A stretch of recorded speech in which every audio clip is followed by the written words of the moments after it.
Today we will be taking a look at the TronXY X1 3D printer, and a printer that I, not too long ago, called the most boring printer of 2017. This printer is not big, and it's not small either. It is not particularly fast, but it's also not slow. Its print quality is not the best, but it's still pretty good. Let's take a look at it in detail and go over some of its shortcomings and some of the things that it really excels at. So what is it that makes this printer special? Well, first of all, it's a kit printer, so it comes unassembled and it is quite fun to put together. It took me about 5 hours and I didn't run into any issues doing it, apart from the fact maybe that it took me a bit long to find the manual, which is a bit hidden in the wiki pages of the TronXY website. But apart from that, putting it together was no issue at all. And even somebody with average skills in putting together stuff will have fun putting this one together. I got this as a review sample from HobbyKing, and I'm very grateful for that.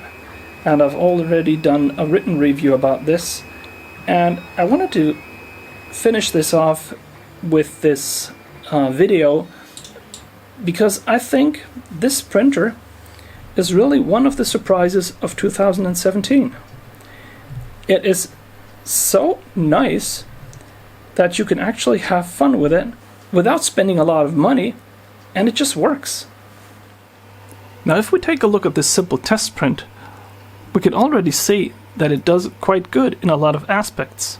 The surfaces are nice and crisp, the lines match up very evenly, the edges are also very sharp, and there's no vibration at the edges. This is not common for printers in this size, and many printers don't do as good as this one. So that is one of the reasons why I really recommend this one. Also, it didn't have any problems getting this to stick down. The temperature is absolutely perfect at 195 degrees centigrade, and apparently it doesn't change over the print, which is also pretty nice. This is a very good test print. The only thing noticeable is a small line in the print right about here, and that is the point where the z-axis changes height and the extruder tends to ooze a little, but everything else, including the small bridge here, works out very nice. So this printer is not only cheap, but it produces really good quality output, and the prints are very nice to look at. Looking at the printer in general, we can see that it's a two-part printer. The controller box is separate from the printer. The printer itself is very light, and the build construction is very simple but very effective too. These aluminum profile roller type assemblies are nothing new. They've been around for quite a while. And this assembly here is very rugged. It's almost a surprise how good it holds together and how little vibration it has. The only backside is carrying it with the handle. The handle is a really good idea, but you always have to have a second hand for the controller box, and you can't attach the controller box anywhere. The controller box itself is, once again, simple but effective. These 5 buttons are very good for navigating the menu, and the menu makes good use of them. This is a lot simpler than using some of the click type rollers or encoder type controllers that you have on a lot of printers. This is very simple to use, and it just works. The only thing that I thought was unnecessary was the animations on the display, because the display is very slow. But apart from that, the display has a very good quality for the picture, very good contrast. The box is cooled very well. There's a lot of room in there for enhancements, and the only downside to it that I could find so far was that the SD card slot is on the back side. Also, it's a micro TF card or micro SD card, and it's a bit fiddly to get in, but that's about it. I like the sticker here, read manual before use, but unfortunately there was no manual included with the printer. In fact, there was no documentation in the box at all, which made putting it together a bit of a research project first. But once I found the instructions, they were good, they were easy to follow. Everything you needed was in the box. In fact, exactly everything you needed was in the box. There was very little left over at the end, and maybe a few of the T-nuts for the profiles. They could have put some extra in there, but it worked out for me. Everything was there, and as far as I've heard, because I know that a few of my friends have bought the same printer by now, it was the same for them. Everything was in the box, and it was exactly everything. But it was also nothing missing. Now, about the print size of this printer. It is about 120 by 120 by 120 millimeters, but in reality you're about to get 10 millimeters less. It mostly depends on the way you put it together. If you, by accident or by bad planning, you get the belts too short, you will lose a bit of moving distance. This is not really a problem. The only thing that I changed from my printer in the time that I've had it is that I removed the build platform that came with the printer, and I added a small 20 by 20 centimeter glass mirror that I put some blue tape on. But that is the only thing that I had to change so far, and it was a very big improvement. Regarding speed, the printer will print anything up to about 75 millimeters per second, which is pretty good for this small extruder here. And as you can hear, it is not very loud either. It's audible, but not loud.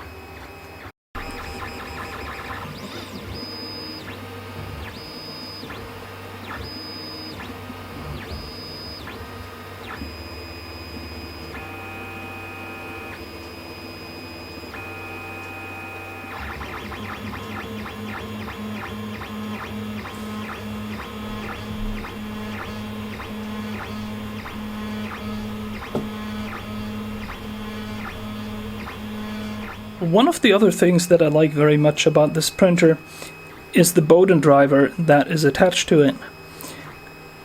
The throw is very short, and there's a lot of force applied to the filament, so you can even use this printer for printing elastic filament, or maybe even something very flexible, because the chance of the filament kinking inside the extruder driver is very slim, and the Bowden tube is very, very short.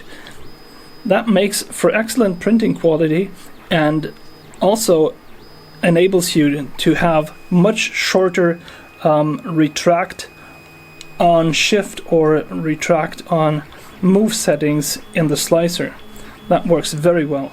So in my opinion, if you're on a budget and you're looking for a small and versatile printer, and the print area of 12 by 12 by 12 centimeters is not an issue for you, then this printer is definitely a recommend, because it is small, it is light, it works very well, it has good quality, it comes with everything you need, and for somebody starting out in 3D printers, this is actually a very good buy.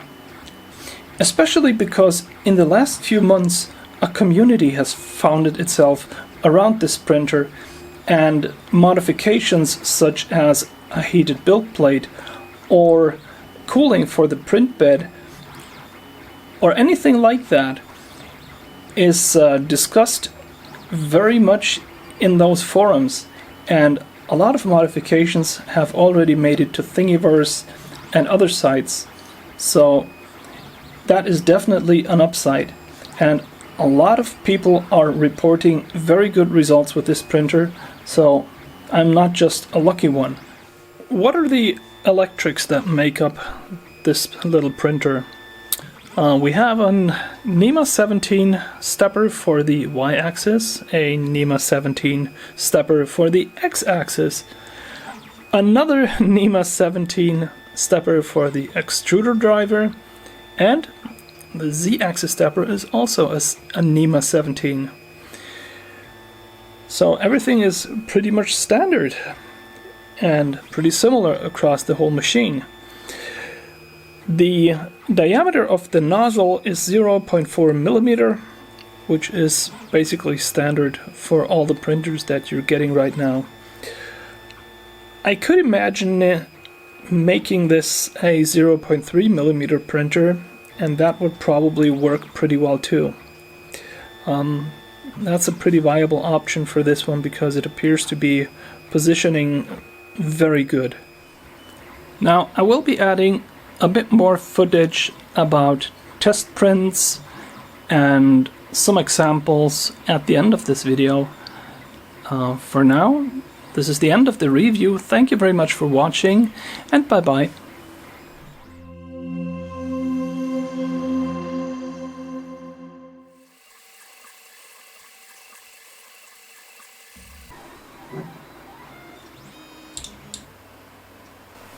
So this is an ooze test, and as you can plainly see, there is no oozing.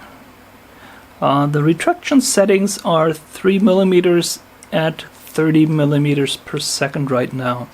The print speed was between 40 and 75 millimeters per second for this speed, so it was going very fast.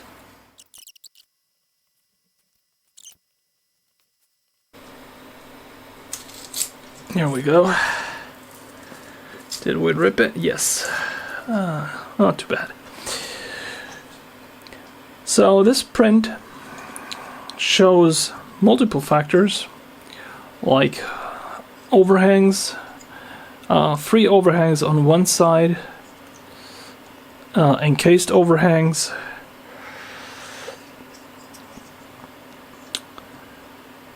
different angles. It shows if walls match up with inner structures, if you have any vibration issues. But once again, this little printer doesn't cease to amaze. This looks really good, and this printer does not have any print cooling, no second cooling fan, and still the results are this good. Amazing. This here's the next calibration target, and we actually measured that one while it's still on the build platform by measuring the length and the width, and they should be fairly close to 40 millimeters, so this here's 40.02. That's pretty excellent. And this here is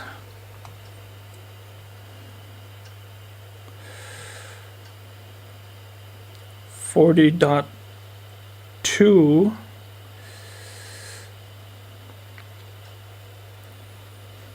That's a bit more. We can also measure across the edges. We have 55.77 and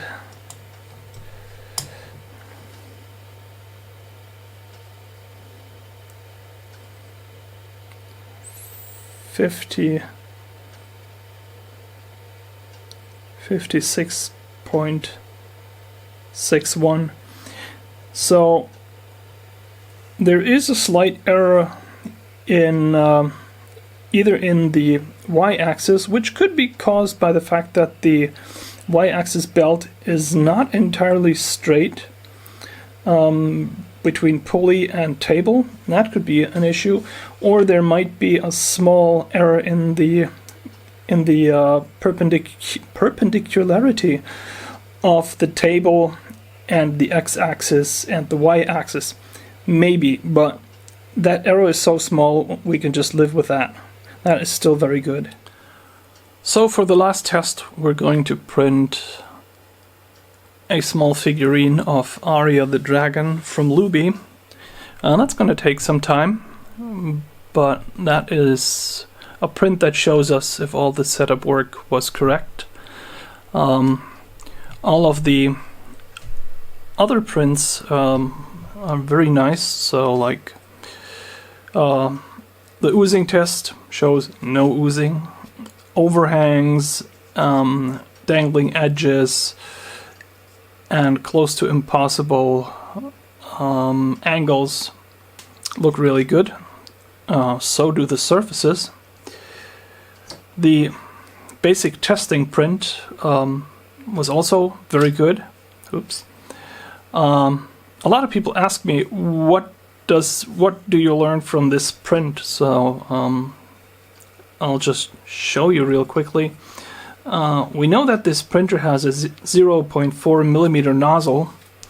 So if we measure the width of this one line, we should be getting something of about 0.4 millimeter plus about 20% on each side. So something right about 0.6 millimeter, because it's not just the extrusion, but the extrusion is always smooshed together from the top, so it will get a little bit wider. The slicers calculate this with about 20% overhanging edges to get the lines correctly.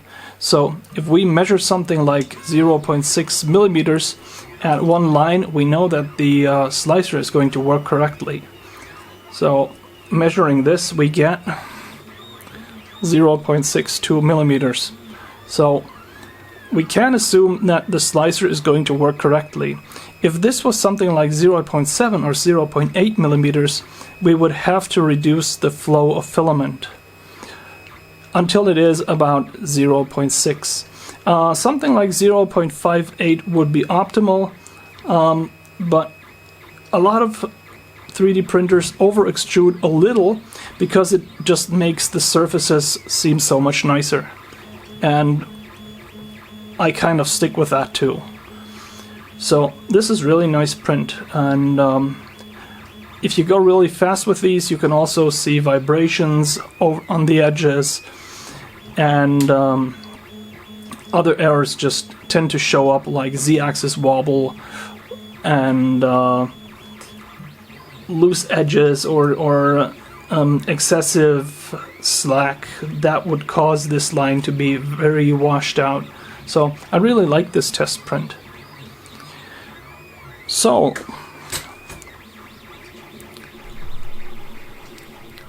let's see how long this one is going to take. It should be a while. So let's have a look at that last print. It looks quite neat, to be honest. The surfaces are quite nice, very even. There is some problems that there's no cooling. This can be fixed pretty easy by adding an extra fan to cool the print. Also up here you can see that there is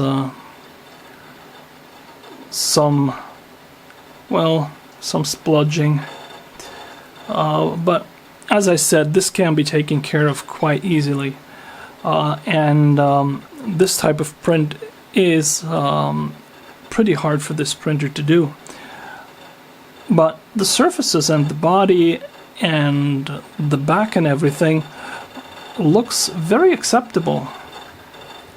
Yeah, I'm very happy with this printer and I really do recommend it. So thanks everybody for watching, and bye bye.